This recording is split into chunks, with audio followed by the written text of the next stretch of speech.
Oke, dunia kesehatan memang multi kompleks. Kali ini saya akan mengantarkan terkait dengan psikiatri forensik. Apakah itu psikiatri forensik? Erat kaitannya dengan orang yang memiliki masalah kesehatan mental. Kita akan berhadapan dengan hukum dan bagaimana penanganannya orang dengan gangguan jiwa atau ODGJ atau orang dengan masalah kejiwaan. Penjelasan dari narasumber kita, seorang psikiatri forensik, dapat memberikan sebuah pertimbangan, pengetahuan, berwenang terhadap penanganan ODGJ yang terkait dengan kasus hukum.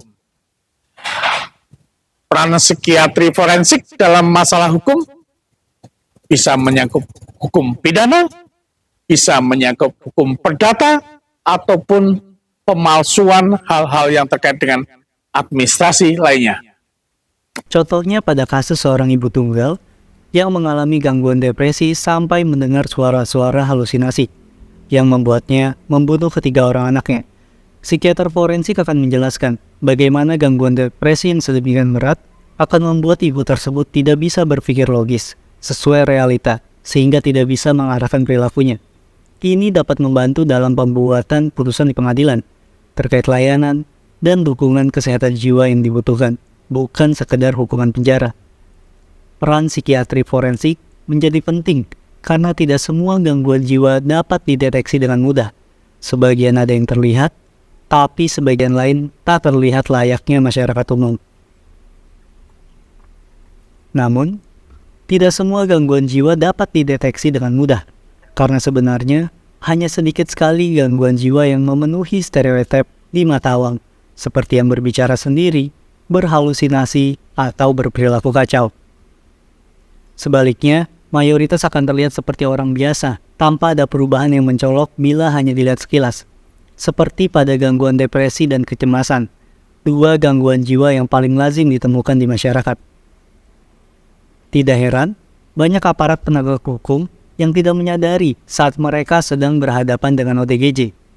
Kondisi kejiwaan juga merupakan sesuatu yang kompleks, multifaktorial, dinamis, dan situasional. Di lain sisi, layanan psikiatri forensik di Indonesia juga masih berada dalam proses perkembangan, sehingga belum sepenuhnya merata di Indonesia. Jumlah konsultan psikiatri forensik masih sangat terbatas. Hanya ada beberapa orang yang masih aktif memberikan layanan psikiatri forensik, sehingga mayoritas pemeriksaan psikiatri forensik dilakukan oleh psikiater umum. Namun, penelitian berskala nasional menunjukkan bahwa lebih dari 60% psikiater Indonesia memilih untuk merujuk kasus ke konsultan, karena mempersepsikan kasus psikiatri forensik sebagai sesuatu yang sulit dan berbahaya. Aturan yang berkaitan dengan ODGJ yang berhadapan dengan hukum saat ini belum sepenuhnya mengakomodasi pendekatan restoratif justice terkini, termasuk dalam menentukan batasan-batasan psikologis yang dimaksud dalam aturan dan juga tindak lanjut yang berbasis bukti ilmiah, sehingga psikiater kerap menemukan jalan buntu dalam menanganinya. Kasus psikiatri forensik juga masih identik dengan tingginya risiko konflik mediko-legal atau tuntutan dari pihak-pihak yang terlibat, karena memang dalam kasus hukum akan selalu ada pihak-pihak yang berseberangan. Terlebih lagi dengan pemanfaatan media sosial masa kini, konflik mediko-legal sering meluber ke ranah umum dan mengundang tekanan dari pihak-pihak eksternal. Para psikiater juga bisa dituntut jika diduga ada kesalahan dalam diagnosis. Hal ini membuat mereka harus sangat hati-hati dalam menegakkan diagnosis. Pedoman kemampuan berpikir analisis psikomediko-legal atau KBAP, pedoman ini merupakan sebuah inovasi untuk membantu psikiater melakukan pemeriksaan psikiatri forensik yang efektif dan efisien. KBAP merupakan panduan yang dapat membantu tercapainya pemeriksaan kecakapan mental yang berkualitas sebagai salah satu cara untuk memenuhi hak ODGJ dalam sistem hukum di Indonesia. Psikiatri forensik merupakan cabang subspesialistik dari psikiatri. Tugasnya menjawab kebutuhan sistem hukum untuk menganalisis kondisi psikologi seseorang dan memberikan penjelasan pada pihak yang berwenang.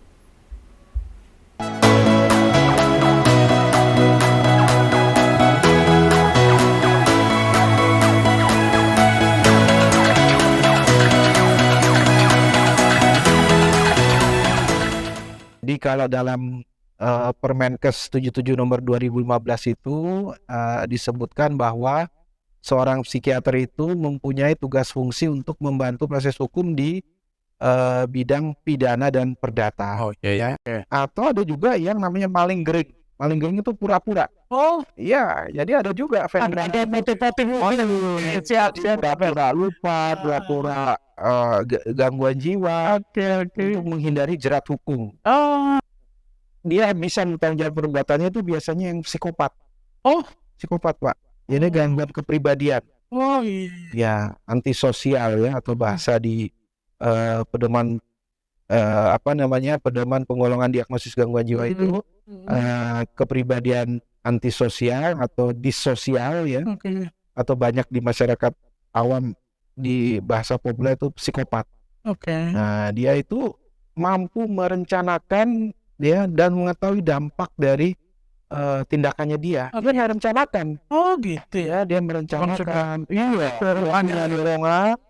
Mungkin banyak ya kasus-kasus yang ternyata memang itu bagian dari kepribadian. Dan dia tahu akibatnya dengan melakukan tindakannya itu akan menghabisi nyawa korban. Dia tahu akibatnya dengan diracun itu akan meninggal atau di apapun lah. Walaupun motifnya misalnya menguasai hartanya, itu juga bisa psikopat itu. Iya, gitu ya. Ya biasanya ada motifnya, ada motifnya begitu ya.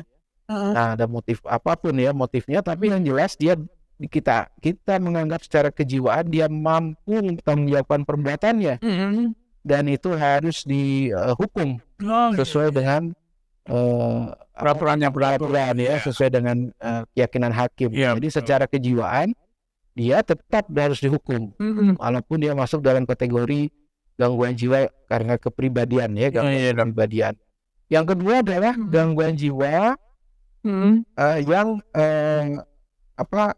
bertanggungjawabkan sebagian. Ya, jadi ada kondisi-kondisi yang memang ada beberapa kasus ya di negara di luar Indonesia, ada beberapa jurnal yang menyatakan. Selamat siang teman-teman sekalian. Hari ini kita ketemu lagi dalam bincang-bincang terkait dengan ngobras.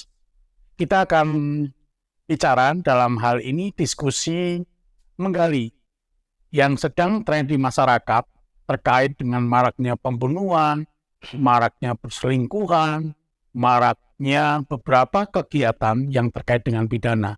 Namun kita ada yang sedikit lupa bahwa sebuah motif bisa didalami dari aspek dari kejiwaan. Dan hari ini saya akan ketemu dengan salah satu psikiater. Kita akan gali lebih jauh terkait dengan motif. Kita akan gali terkait dengan psikiatri, bagaimana kaitannya dan apa perannya. Dan itu menjadi salah satu pertimbangan daripada yang menjadi tersangka. Terlepas dari kita tidak membicarakan kasus yang saat ini ada, saya akan menyampaikan beberapa hal terkait dengan psikiatri forensik. Hari ini kita kedatangan tamu kita, narasumber kita. Selamat siang, Dr. Agung. Dok, ya. Alhamdulillah. Hari ini terima kasih atas waktunya, sehat Dok? Alhamdulillah sehat.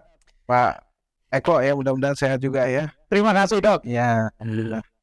Saya dapat pesanan dari beberapa teman-teman se-Indonesia.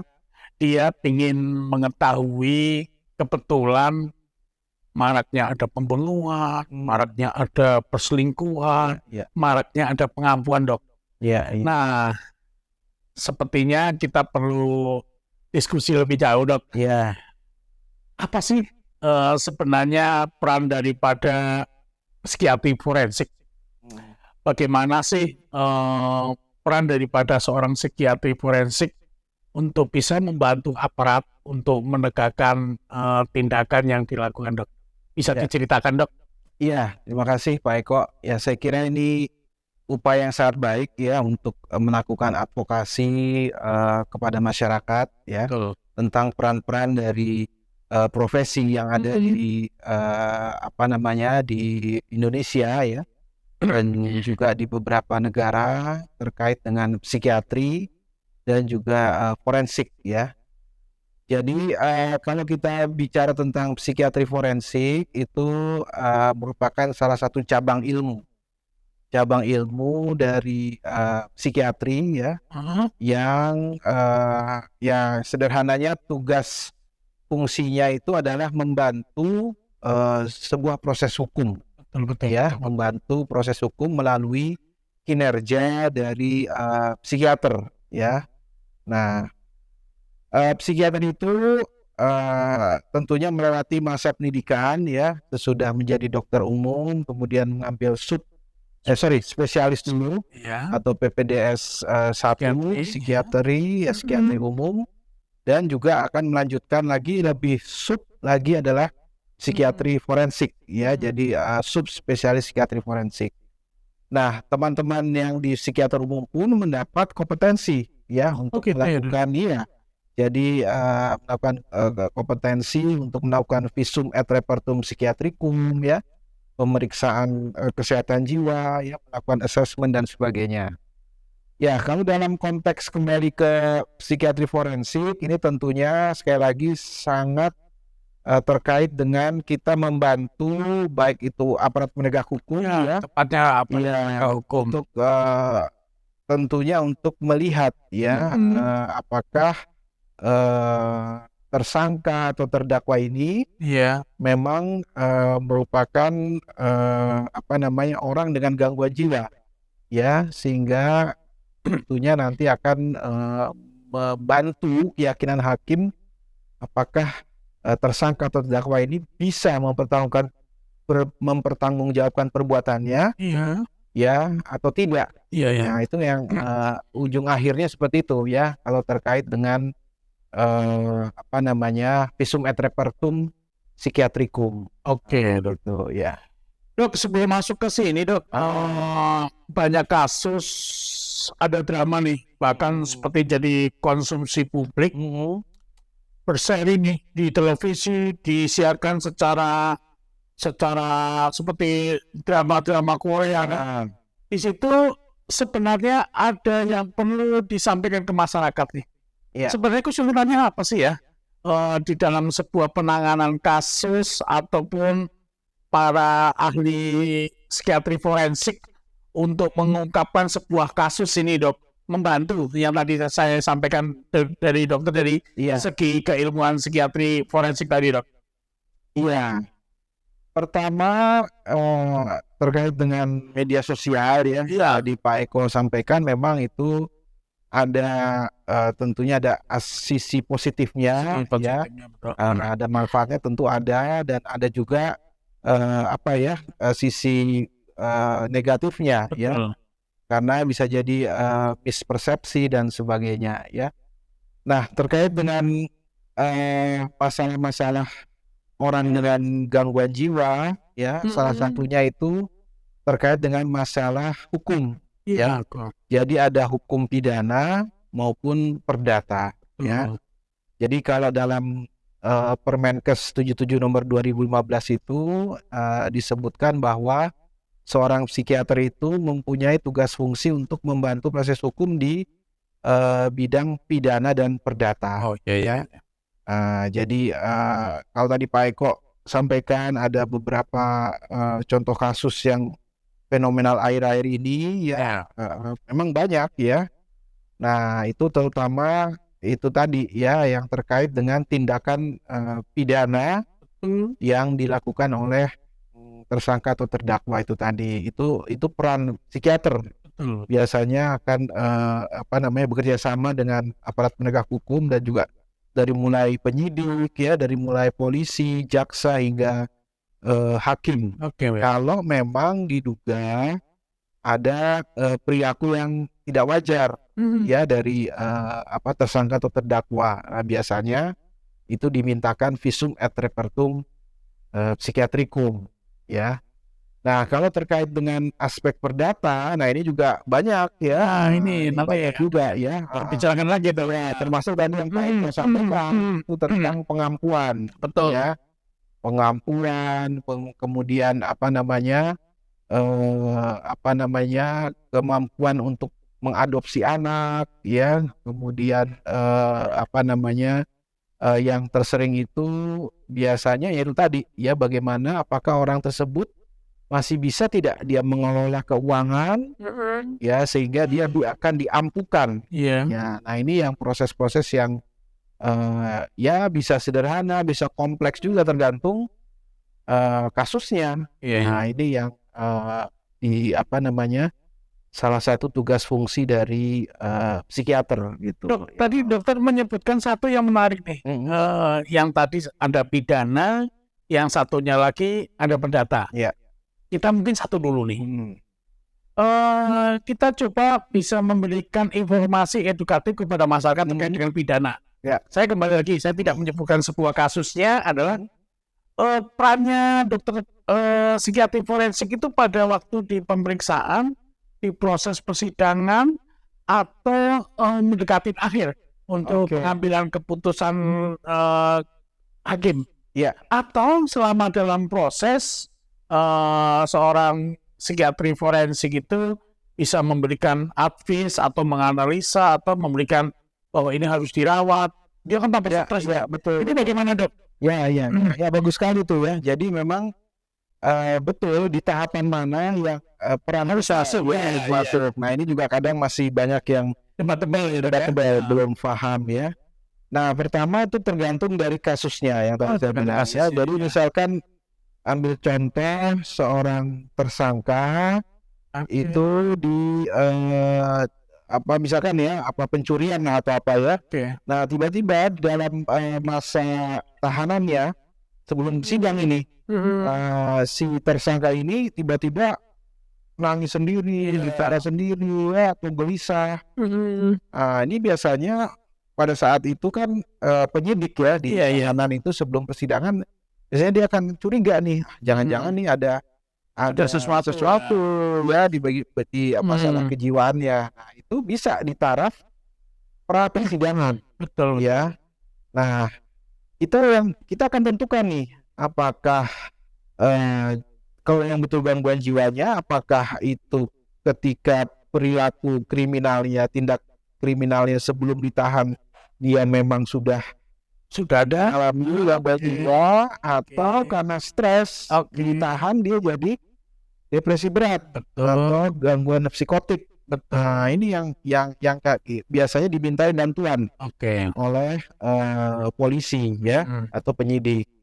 Nah di tahapan ini pra persidangan tentunya akan dilihat apakah terdakwa ini atau tersangka ini fit for stand to trial ya, atau dia siap tidak dihadirkan di persidangan. Dok. Ya dengan kondisi yang seperti itu, jangankan duduk, misalkan dia akan nari-nari terus, bisa nggak dia itu di persidangan ya, atau bahkan dihentikan proses perkaranya, ya tidak dilanjutkan ke persidangan. Nah itu biasanya akan bekerja sama dengan jaksa, ya penyidik dan jaksa. Nah, bisa di tahap itu, misalkan ini dihentikan misalkan ya.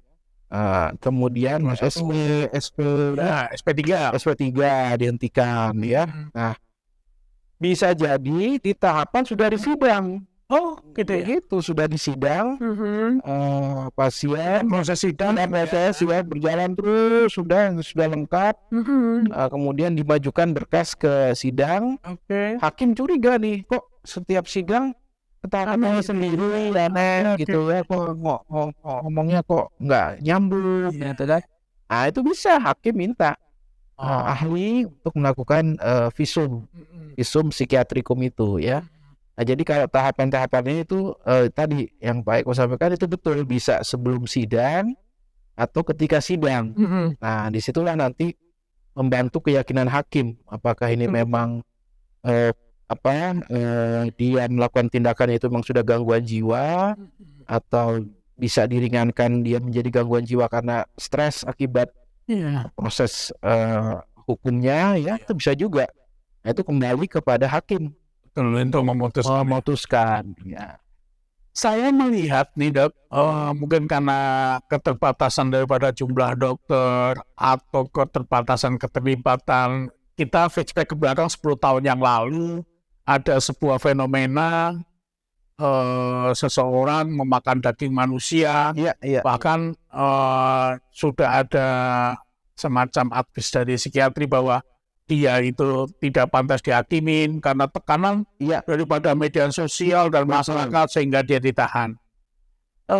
Dengan pembelajaran seperti itu kan kita tidak mau kembali lagi nih. Jadi proses sebuah penilaian seorang pasien kan butuh akses, butuh pemeriksaan macam-macam. Mungkin pengalaman dokter nih, apakah itu mudah dok? Untuk mengakses misalnya data seseorang, apakah dia pernah di-asesmen atau data rekam mediknya. Sebaiknya bagaimana nih dok, supaya bisa membantu proses peradilan menjadi semacam berimbang dan berkeadilan buat masyarakat maupun buat yang patut diduga. Gimana dok? Ya betul sekali tuh Pak Eko ya. Jadi memang sekali lagi peran kita ini membantu penegak hukum untuk membuat keputusan atau vonis yang seadil-adilnya ya. Tapi memang betul juga bahwa ada namanya istilahnya kasus yang menjadi perhatian publik. Ya, yang tadi Pak Eko bilang ya. Jadi tekanan tekanan publik. Itu yang kadang-kadang membuat aparat penegak hukum juga mungkin agak mempertimbangkan. Dan kasusnya belum pernah ada lagi. Belum pernah ada yang cukup berat. Itu yang cukup berat ya. Jadi memang ada hal-hal yang tidak hanya pertimbangan hukum tapi juga pertimbangan sosial dan sebagainya ya. Nah, kembali kepada pertanyaan Pak Eko tadi, apakah sulit ya? Pertama memang itu harus ada standar. Jadi menurut Permenkes tadi yang saya sebutkan di awal, Peraturan Menteri Kesehatan tentang pembuatan surat kesehatan jiwa untuk kepentingan hukum, khususnya untuk pidana itu harus di rumah sakit milik pemerintah yang mempunyai ruangan khusus, ruangan khusus, ada CCTV-nya. Jadi kita harus mengamati selama 24 jam ya dengan kamera CCTV apakah misalnya pasien ini betul-betul memang dia mengalami gangguan jiwa. Atau ada juga yang namanya maling gering. Maling gering itu pura-pura. Jadi ada juga ada motif-motif pura-pura lupa, pura-pura gangguan jiwa untuk menghindari jerat hukum. Nah, itu ada. Jadi kita amati model-model baru. Siap. Dan kalau kita masih ragu, kita tidak berikan obat. Kita lihat dulu ya, kita selama 24 jam kerjasama dengan tim, biasanya kan tim Pak Eko, bentuk tim ya, dibentuk tim psikolog klinis, kemudian perawat di ruangan itu melihat, mengamati gerak-gerik perilaku apakah memang konsisten. Kalau orang yang buat itu kan nggak konsisten biasanya ya, dia capek, dia akan dan sebagainya itu, dan kemudian kita wawancara setiap hari ya dan sebagainya. Jadi jadi harus ada tim yang memenuhi persyaratan, ruangan juga ya, sarananya, dan di rumah sakit pemerintah untuk visum et repertum psikiatrikum kasus-kasus pidana. Ya. Nah, kalau memang ternyata di sebuah daerah yang belum memiliki sarana maupun SDM tersebut, maka harus dirujuk. Iya, ada pernah kasus dari Indonesia Timur ya, dibawa ya, misalkan dikawal oleh penyidiknya, dan itu harus dijaga juga Pak selama kita melakukan observasi itu, karena dia kan statusnya masih tahanan atau tersangka ataupun terdakwa. Jadi salah satu persyaratan harus dijaga oleh penyidik di kepolisian maupun dari kejaksaan gitu ya, untuk proses-proses tahapannya sampai di mana begitu ya. Nah, kemudian selain itu betul yang Pak Eko sampaikan bahwa kita butuh data kolateral namanya. Oke. Butuh data kolateral itu tidak hanya track recordnya, apakah memang pernah sakit ya. Kemudian juga data kolateral dari keluarga, Oke. atasan ya, semua orang-orang dekat yang Terkait dah. terkait Iya. ya dalam kurun waktu sebelum ketika menjelang Kasus, ya. kasus dan sebagainya, apakah memang sudah ada perubahan perilaku ya. Nah, itu yang intinya mendukung tidak bahwa dia memang betul-betul mengalami gangguan jiwa saat perilaku tersebut. Nah, jadi kita memang butuh data kolateral namanya ya. Jadi data-data yang memang dibutuhkan seoptimal mungkin untuk mendapatkan data yang selengkapnya sehingga bisa membantu hakim ya, dengan hakim untuk memutuskan apakah memang ini harus dihukum atau dibantarkan, istilahnya dibantarkan itu istilahnya dirawat karena gangguan jiwanya.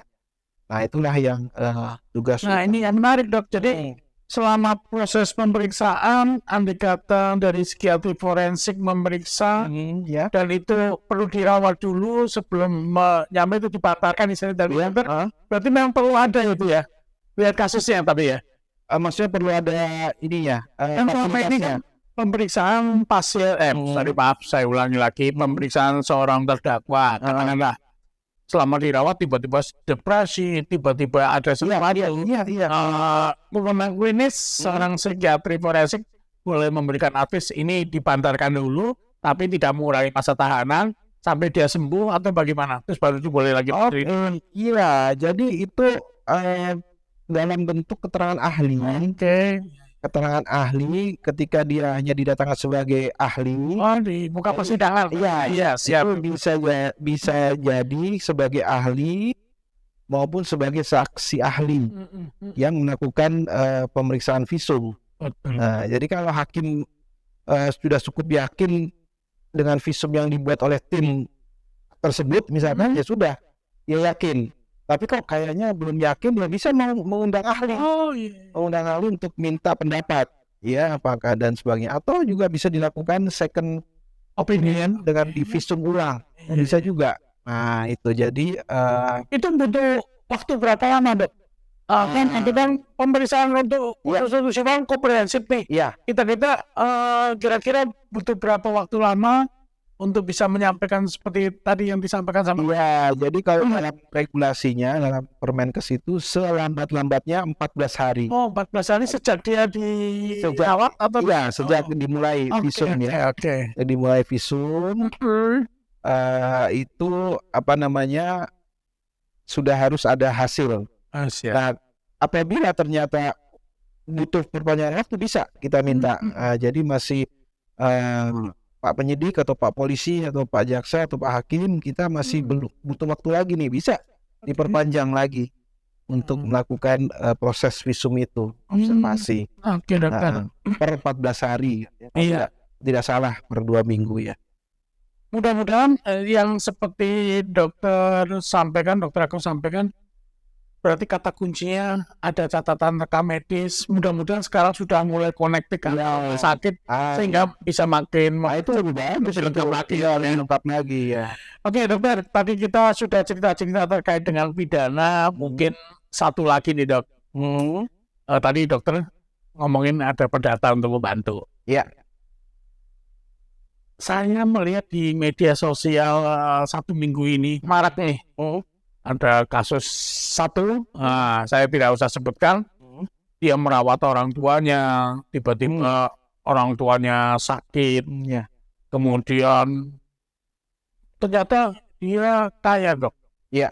Wah, ini bagaimana nih ya? Dapat simpati ya? Ya, mendapat simpati di media sosial, netizen itu banyak membicarakan hal itu. Istilahnya apa, pengampuan atau gimana nih? Timbul nih.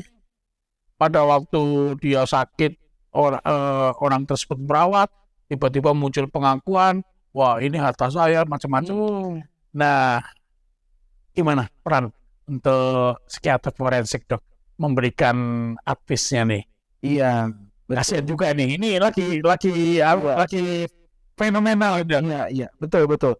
Jadi prinsipnya adalah kita membantu memberikan keadilan. Iya. Memberi keadilan yang seoptimal mungkin. Kalau untuk kasus perdata terkait tadi yang Pak Eko sampaikan ya, ada contoh kasus seperti itu ya, Atau manis.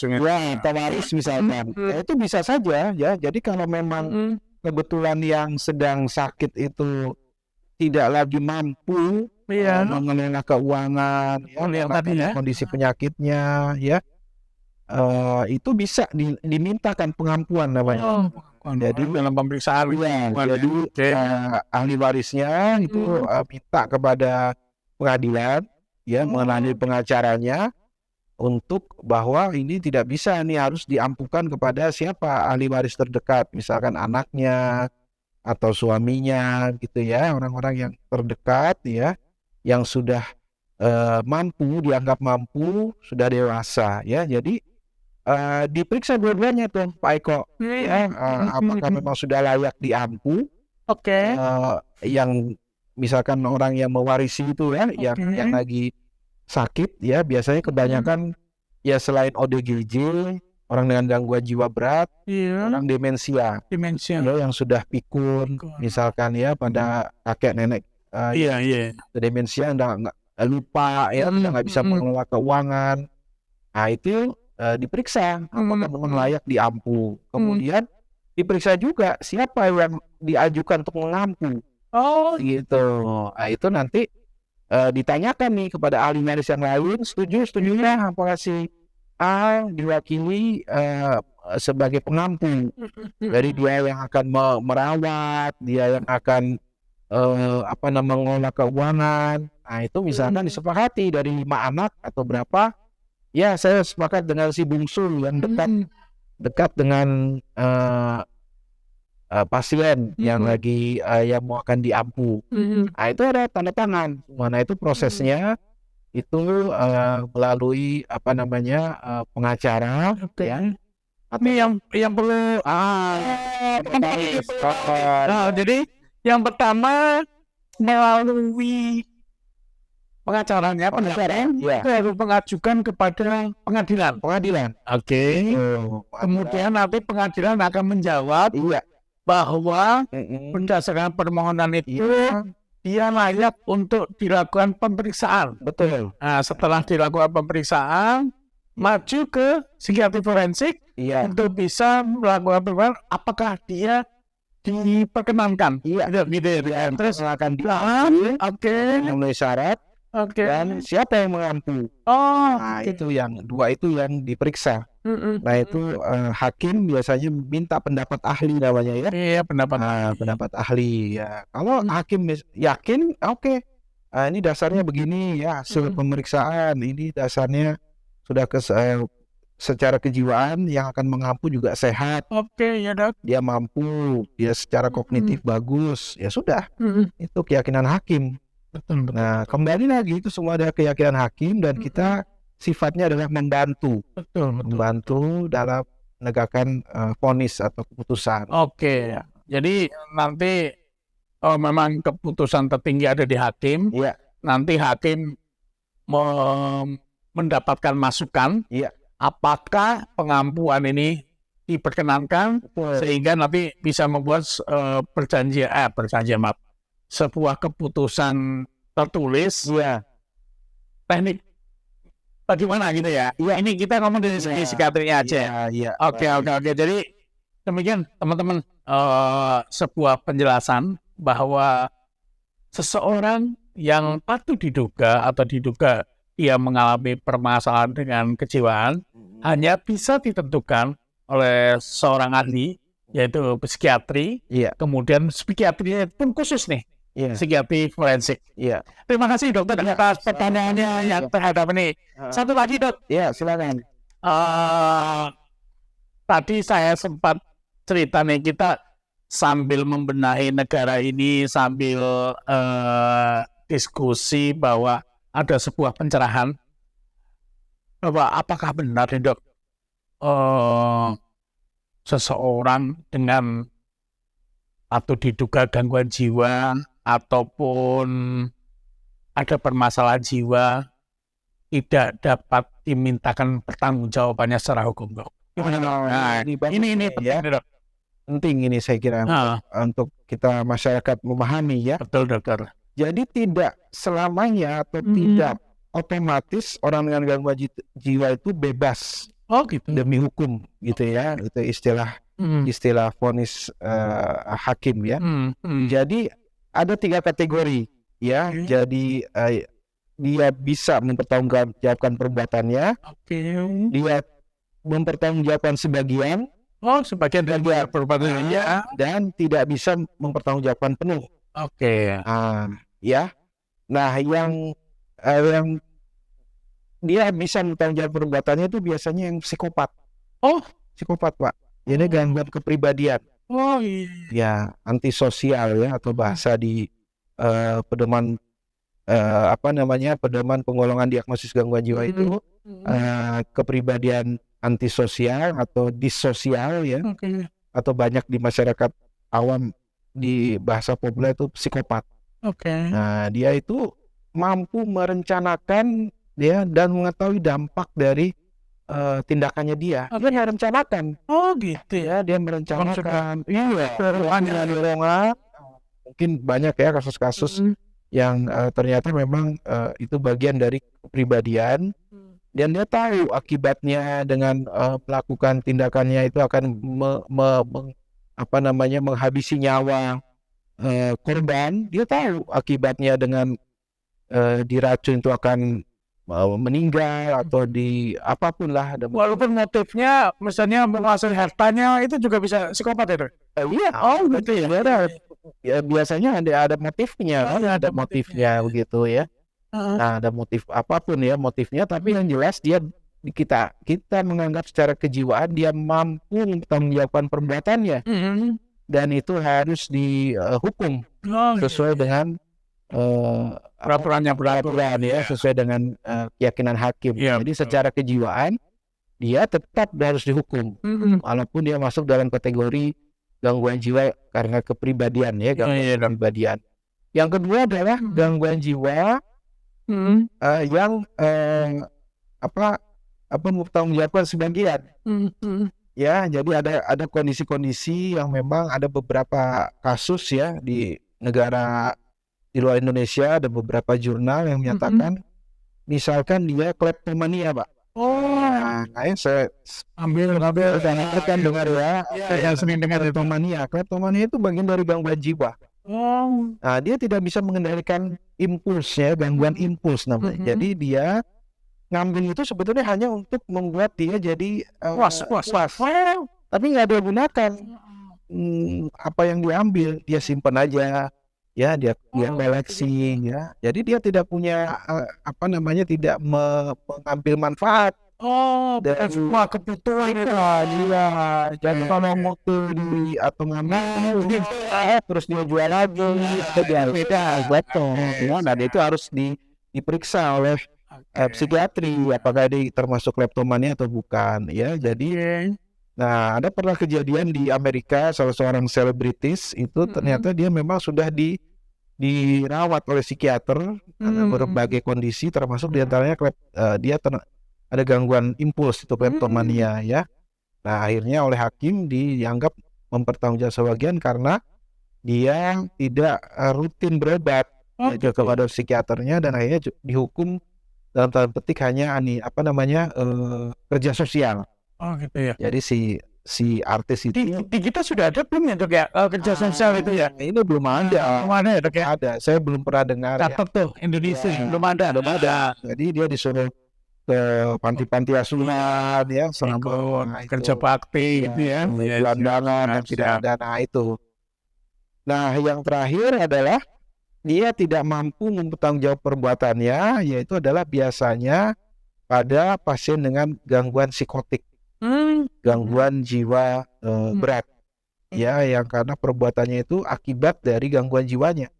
seperti berhalusinasi, mendengar suara ya. Kemudian dia punya delusi, waham atau keyakinan yang salah yang dipertahankan. Dia yakin itu bahwa tetangganya itu akan menjahati dia, makanya dia memukul dulu.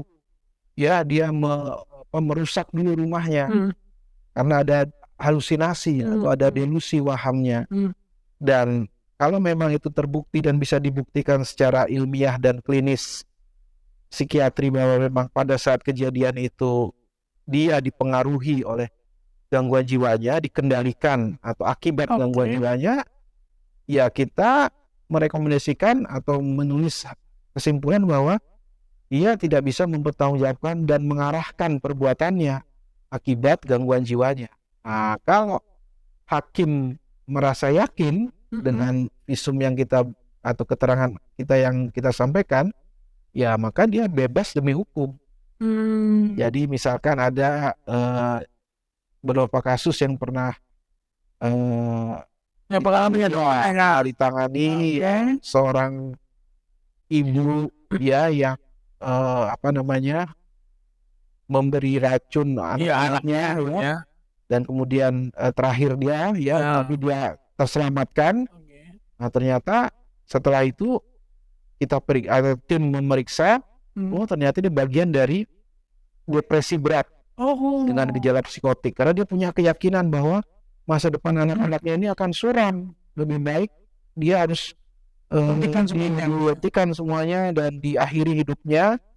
Nah, itu dia bebas karena memang dia mengalami depresi berat dengan gejala psikotik yang kalau yang tadi dok kebalikannya ya, kalau saya diperintah untuk menghabisin.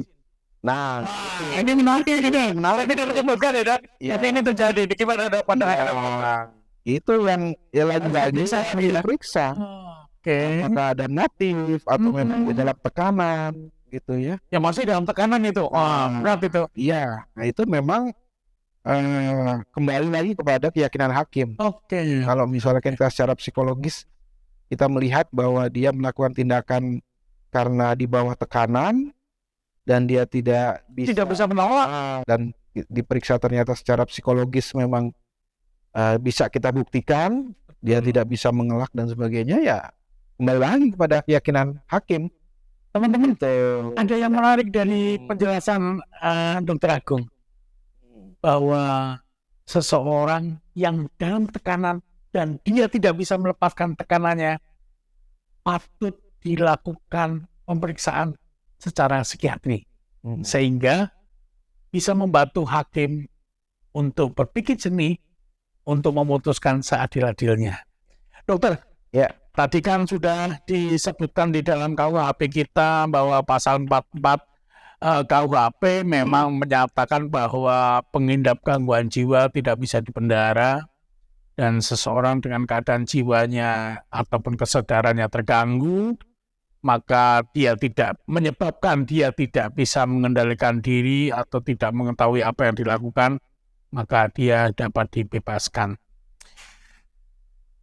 Berapa sih dok rekan-rekan seperti dokter jumlahnya di Indonesia ini, atau bahkan kecil dulu di Jakarta nih, sehingga bisa banyak berperan? Kalau jumlahnya sedikit, ini sebuah himbauan buat pemerintah ataupun rekan sejawat dokter. Silakan dok. Ya, kalau anggota perhimpunan dokter spesialis kedokteran jiwa di Indonesia atau psikiater itu data terakhir sekitar 1.200. 1.200 ya. 1.200 mungkin sekarang udah 1.300-an ya. Dan itu memang secara rasio memang masih sangat jauh untuk dengan jumlah ini. Nah, dari 1.200-an itu yang mendalami sub psikiatri forensik ya jauh lebih kecil. Ya, dan itulah maka ada sistem rujukan ya. Jadi pada kasus-kasus yang kompleks yang menjadi perhatian publik, betul. Biasanya kita minta bantuan dari organisasi profesi untuk tenaga ahli itu ya. Tapi secara kompetensi pada kasus-kasus ringan sedang ya, yang kita dalam tanda petik mudah ya untuk secara klinis bahwa oh ini memang psikotik dan sebagainya, ya cukup psikiater umum ya yang melakukan itu di rumah sakit pemerintah. Tapi kalau dirasa memang tadi perlu dirujuk, ya biasanya akan bersama-sama menjadi anggota tim teman-teman sejawat yang memang subspesialis di bidang psikiatri forensik itu. Nah ini memang perlu banyak harus dikembangkan Pak Eko ya. Jadi percepatan akselerasi untuk pemenuhan kompetensi tambahan psikiater di bidang forensik ini memang kita merasakan perlu ya, sehingga transformasi SDM kesehatan yang disampaikan ini Bapak Menteri Kesehatan ya, 6 pilar karena itu transformasi SDM, betul. percepatan sesuai kebutuhan itu memang kita meresponnya, sehingga mudah-mudahan nanti ada semacam pendidikan ya, fellowship terkait dengan forensik gitu ya, yang bisa memberikan sumbangsih kepada bangsa ini. Dok, satu lagi dok, saya sering ngamatin di perkembangan saat ini, ada psikolog, ada psikiater dok. Iya. Sebaiknya di dalam sebuah pertimbangan hakim harusnya kolaborasi nih dok. Iya. Nah, menurut saya nih, pandangan saya, karena ada perbedaan yang cukup bermakna dari yang disampaikan dokter. Apakah kondisi seseorang ini tambah memburuk? Ya, ini perlu diobatin dahulu orang dalam pengawasan kejiwaan sehingga dia bisa memberikan keterangan yang sebenarnya, karena memang secara hasil pemeriksaan analisa psikiatri ini sebuah motif. Iya. Jadi saya kurang paham nih, mohon pendapatnya, pencerahannya dokter, bahwa sebaiknya didahulukan psikiatri dulu atau psikolog dulu atau dua-duanya dok? Ya, betul ya. Ini masyarakat teman-teman boleh tahu ya. Ya, jadi dalam regulasi kita mengacu ya kepada aturan di Permenkes tersebut, memang tim Pak. Tim ya, dibentuk tim ya. Tim terpadu itu minimal adalah ada 1 psikiater dan 1 psikolog klinis. Ya, jadi itu dua-duanya mempunyai tugas fungsi menjawab permintaan hakim untuk melihat kondisi secara komprehensif ya. Jadi apakah itu fungsi kecerdasannya, kognitifnya, kemudian apakah ada kepribadiannya bagaimana ya, kemudian psikopatologinya, ada tidak gejala-gejala gangguan jiwanya. Nah ini hal-hal ini secara komprehensif itu dilakukan oleh terpadu antara psikiater dan psikolog klinis. Ya, itu yang disyaratkan oleh Permenkes. Sehingga apabila ada fasilitas pelayanan kesehatan yang tidak memenuhi kesehatan minimal itu, maka itu tadi didatangkan psikolog klinisnya misalkan atau psikiaternya, atau dibawa. Kalau pasiennya atau orangnya bisa dikendalikan ya, atau kita yang ke sana ya. Kita ke sana. Jadi harus dipenuhi standar minimal itu, termasuk ruangannya juga. Terima kasih sekali nih Dr. Agung. Ya, sama ya. Teman-teman sekalian, hari ini perbincangan kita menarik sekali. Topik kita adalah psikiatri forensik. Ya. Jadi kalau teman-teman membutuhkan ataupun suka daripada perbincangan di channel ini, silakan komen. Dan apabila seperti yang kemarin disampaikan kami, bahwa kami membutuhkan pencerahan terkait dengan psikiatri forensik, hari ini sudah saya penuhi. Kalau ada beberapa diskusi lain yang akan menarik lagi, nanti akan kami coba siapkan. Dr. Agung, terima kasih atas pencerahannya. Sama. Mudah-mudahan ini bermanfaat buat kita dan teman-teman semuanya, dan khususnya pecinta channel saya. Terima kasih. Assalamualaikum warahmatullahi wabarakatuh. Sehat selalu. Terima kasih.